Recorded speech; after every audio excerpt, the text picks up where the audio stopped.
Welcome back everyone, Mariah Monetize here, and in today's video I am talking about Ethereum. So if you watched my video last week, you saw that I was considering selling Ethereum, and I gave you a very long explanation why I was wanting to sell Ethereum in this am I buying or selling Ethereum right now. So I gave a very drawn out explanation.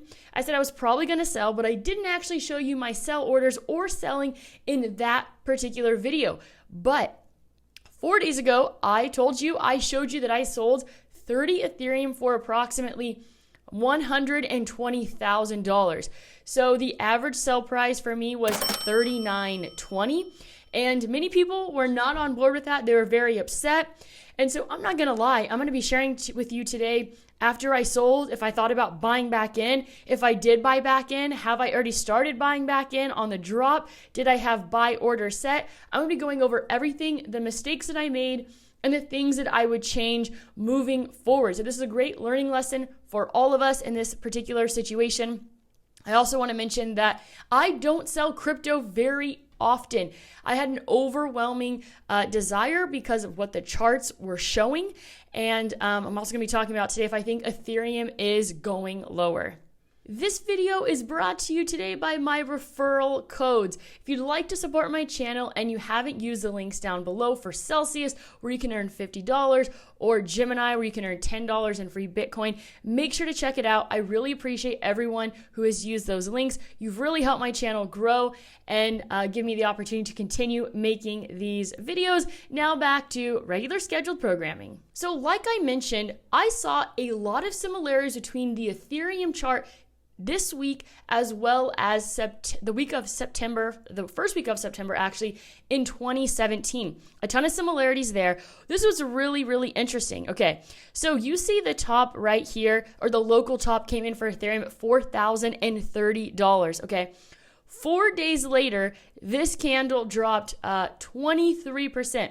I went back over to 2017, and the same point in time that I was basically seeing similarities, Ethereum had hit 420. A few months later, it had approached that price, hit about $397. 3 days later, so the $397 is where I was currently seeing this $4,000 range. Basically, 3 days after hitting $397, Ethereum dropped 25% in one single day. Okay, we are literally seeing an unbelievable amount of similarities between those two time frames. So what does that tell us? I do not believe, and I could be wrong, right? I'm always anticipating to be wrong. I don't believe that we're just going to go straight up from here. More people will have to feel pain, okay? More people need to get shaken out, and more people need to lose confidence. That is how the cryptocurrency space works. I bought my first Ethereum in 2016, okay? I have been around for one market cycle. Although I am not a professional when it comes to trading, I have seen the same thing played out time and time again. This will not be the first or last time I say it. Bitcoin and cryptocurrency will always go higher than you could ever imagine, and it's always going to go lower than you can ever imagine, okay, right? So I do not believe that we are out of the woods, specifically when it comes to Ethereum, all right?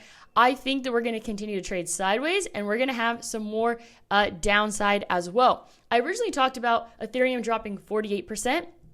For me, I'm okay getting in at these levels. I'm okay getting in 30% from the top. I'm okay getting in between. I talked about it going as low as $2,000, which is always possible. But for me, I don't want to get too greedy in this situation. I have already basically, with my current position, I have profited $15,000 from this trade. If I buy back in now, I can get my 30 Ethereum back, and I have about $15,000 to $16,000 to do whatever I want with it. Okay, I have already slowly got back into Ethereum. I will show you some orders today. But first, let me go over the mistake that I made on Gemini. I talked in my previous video, okay, about how I was going to use Gemini to sell because they are one of the lower trading fees. They're not as low as Kraken, but I wanted to hold basically the GUSD, which is Gemini's stable coin, 1 to 1 with the dollar. I wanted to sell on Gemini so I could put the GUSD in my earn account to earn 8.08% APY before I jumped back in. It's actually 8.05%. Made a mistake there. So this is what happened. I sold, I transferred my GUSD to my earn account to start earning interest, And then Ethereum started dropping. So I'm like, okay, now it's time to move things back over to set those buy orders. And what happened? They told me it's going to take 4 to 5 days for the funds to transfer from my earn account over to my trading account, basically. So what ended up happening was, thankfully, it didn't take that long.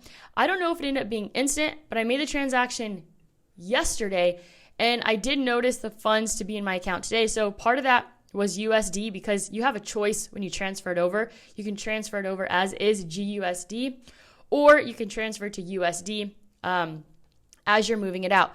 So let's go ahead and check out when it comes to Ethereum. So thankfully, it didn't take that long, but the good thing was that I was prepared. I was already moving funds from other areas that I had to start buying the dip. So I was able to take a little bit of a nibble at the dip, but I'm looking to buy probably a little bit lower. Like I said, more pain needs to be felt. That's how this space works. Like, you cannot say, like, Ethereum's never going to $2,000 again. You cannot say those things in the cryptocurrency space. I had all sorts of crazy comments like that on my video when I said that I was selling Ethereum.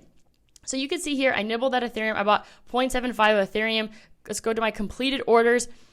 You could see here that I started buying at 3,333, 34.11. I was taking nibbles because I didn't have a ton of funds. I would have been buying more on Gemini, but I'm being patient, right? This is the thing, is that when you go back to 2017, okay, let's go to the 2017 market here on Ethereum. So this is the 2017 point in time that I'm talking about, okay? Right over here, when on September 1st, 2017, Ethereum hit $397. 1, 2, 3 days later, it fell between that was a 22 to 25% drop on that particular candle. That's where I think that yesterday was, right? That massive drop. Of course, you got to be kidding me. There's a guy weed whacking. In Puerto Rico, people don't use lawnmowers. They weed whack to cut the grass, and I'm still confused about it. So you can see here that Ethereum continued to trend down. There was more pain and more pain felt, and on September 15th, the bottom was in. That was the day to buy on Ethereum. It took 14 days from that top to the bottom, so I am also anticipating a similar time frame. That's one thing when it comes to trading. You have to consider price, and you have to consider time. You have to think of support levels, okay? So I'm anticipating the same thing, right? Just downward grind for quite some time, some trading sideways. People are gonna be bored, okay? You're gonna be bored before Ethereum probably takes off again, all right? That's just how this space works. The amount of similarities between the price action of 2017 and today are actually kind of insane, and very few people talk about it. I'm not sure exactly why few people talk about it, but as you can see here, best buying opportunity, September 15th, 2 weeks after that local top was hit. After that was testing the previous high of $420. Then we saw a lot of sideways trading, and then we didn't see Ethereum break like over the previous all-time high of 420 until November, mid to late November, right? So things could get really boring for a while, to be completely honest with you. First, it's probably going to get uglier, and then it's going to get boring, and then you're going to make stupid amounts of money if you're able to time things correctly. Timing things correctly is hard. You're probably not going to get it, especially if you're new to the charts. So dollar cost averaging, buy the dip, okay? This is my saying from all the hate that I got in my video about selling Ethereum. Repent and buy the dip, okay? So one thing that you want to keep in mind there. Also, another thing that I saw that I thought was the top on Ethereum was a lot of volatility. People were giving me so much crap for going off the 5-minute chart. I had already made my decision to sell, okay? I was just looking for an exit opportunity, and I was using the 5-minute chart to do that. I already thought that we were near the all-time highs when I started selling in the $3,900 range. There was a 5-minute candle that had like a 2.2% spread, and I'm like, okay, honestly, anytime near the top, massive volatility, okay? That's a huge, huge sign. So I'm slowly going to start accumulating over time. I don't even mind buying here at the $3,400 range. As you can see, like my buy-in price is significantly less than what I sold at. at 39.20. So 4-hour chart is giving us zero signs of any sort of reversal. Like I said, I'm happy to accumulate at these levels, although I did say like a 40-something% drop originally. This is the thing, is I do not want to get too greedy. Like, how can I be mad about a $15,000 to $16,000 gain on my trade? I literally did that in less than a week. So I'm trying my best not to be greedy. And what's great, right, is that at that level, I can add, approximately 4 to 5 Ethereum to my holdings, and of course it's worth what it is now, but I believe it's going to 10,000 plus. So, that additional 4 to 5 Ethereum is going to actually yields like $40,000 to $50,000 is what I'm anticipating, right? That's kind of just what my predictions are. 4-hour chart is giving us no sign of a reversal. So that's why I'm not technically rushing in right now. The 1-hour chart is interesting. So the 1-hour chart is still showing weakness, in my opinion. In the next, I would say 4 hours, we need Ethereum to be above 35.45. And I'm not seeing that. Honestly, I think this is looking quite weak. But we need to see Ethereum make a higher high on the 1-hourly chart to give us any sign of a reversal. And I also think that we can potentially go up quite a bit and drop significantly. One thing I also want to mention is that there was a point in time where I was like, shoot, because this is the thing, is that you're never going to catch the top and the bottom, right? So I sold, and I was thinking, all right, Ethereum's hanging out in the $3,900 range. Maybe I should just get back in at approximately the same price that I sold at, because, there was a little bit of anxiety holding that position. But then I thought back on every other time I did that, and I would set myself up for excellent trades. And you know what would kill me every single time? Lack of patience, right? And then I remembered, okay, after Ethereum hit that local top on September 1st, 2017, it took 2 weeks for it to hit a bottom. And that's what kept me motivated to stay in the trade. So I'm like, listen, it's going to take time. Another thing was crypto Twitter was unbelievably and very, very oddly bullish over the weekend. I'm like, this is weird. This doesn't happen. The sentiment was so positive that I'm like, this is not good. Another thing that really made me consider, or, really confident about selling Ethereum was ultimately just this run up, right? Like, we needed a pullback. I mean, you're not just going to go straight up. Look how quickly we went from this bottom candle on July 20th, 17, 18, like doubled, okay? Doubled in a very, very short period of time. All right, you can get lucky in crypto, but you're going to be humbled along the way, right? There's these massive pullbacks that you must be aware of. So, like I mentioned, the 1-hour chart, it needs to show us a lot more conviction. It looks weak to me. I think that probably going lower, but the 30-minute chart is also showing weakness, lower low, lower high. This is looking really weak to me as well.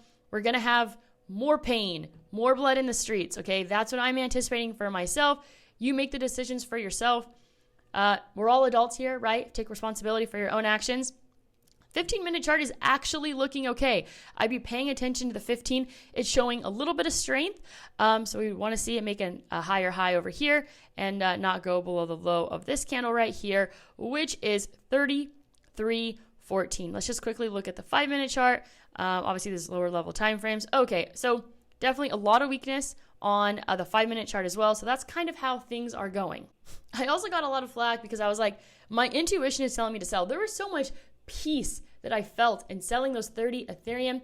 And as I'm doing it, I'm telling myself, I know I should be selling way more than this.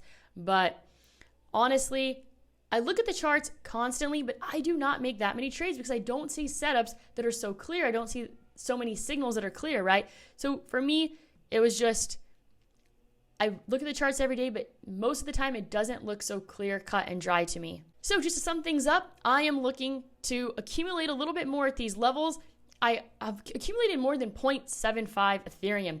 I also bought a few on Kraken because I had some funds, had some stable coin over there as well, as I was waiting for my GUSD to be transferred from my Earn account to my Gemini account. So do not make that mistake. But I do like Gemini as an exchange because their fees are so low. So you can check out a link down below to get $10 on Gemini. But at the end of the day, all these exchanges, They seriously have not grown up yet. During the crash yesterday, they all went down. Coinbase was slow. Kraken wouldn't let me log in. Gemini. So that is why I highly recommend for you to have multiple exchanges. Sometimes they all go down at once, but in the hopeful case in the future where one stays up, you are going to want to have an account there because you won't have enough time to create the account and go through verification. So I hope you enjoyed this video.